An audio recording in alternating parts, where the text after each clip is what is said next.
So in a previous video, I also referenced the notion of the words in a brand, right? There are visuals and there are words. When I talk about words, there's also a way to package them. So many of us have heard of things like a mission statement, right? We've heard about them our whole lives, but do we really understand what they are? Well, I would say in a brand context, a mission statement is a description of what you do as functionally as possible. No sex appeal to it. You don't have to be over dynamic. A functional description of what you do. That's a hard thing to create. Spend the time to build it. Now, if you've got that mission statement, the next ingredient should probably be something like a vision statement.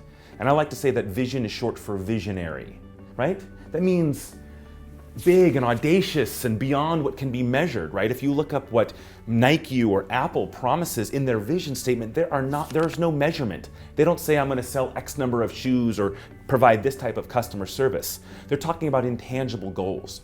You've got your mission statement as that foundation, right? I told you it was really functional, but the vision statement is supposed to be big and emotional. Great. Now you're starting to build a framework for all the words to populate. We've got our functional words, we've got our audacious words.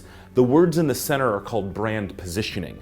The place, the position in the market that's exclusively yours to claim. You don't sound like someone else, you don't walk like someone else, you don't work like someone else. What's that position? The analogy that I usually use is that, instead of talking about cars, right, there's thousands of car makers, right, a lot of them. How about luxury cars? How about European luxury cars? How about European luxury sports sedans? You get that I've just eliminated all the other conversation pieces and we're only talking about specifically the position in the market that those automobile manufacturers are trying to hone. You have to do this in your business. You cannot be all things to all people. So if you functionally describe your mission, you talk about your audacious, big objective for the category, what you hope is going to happen to the world because you exist, and then you fill it with the positioning. Well, this is how I describe the place that we call home. Now you have context. Now you have vocabulary that can absolutely inform how you train your employees, how you give a speech, how you write marketing vocabulary. A couple other components that are timely and relevant are what we call brand personality and brand pillars. So a brand personality is simple like this. Get on a Southwest flight. Same plane as any other company could fly, same airports, but for some reason being on Southwest feels different. Why? Because the way in which they carry themselves, their brand persona, right? There's a personality.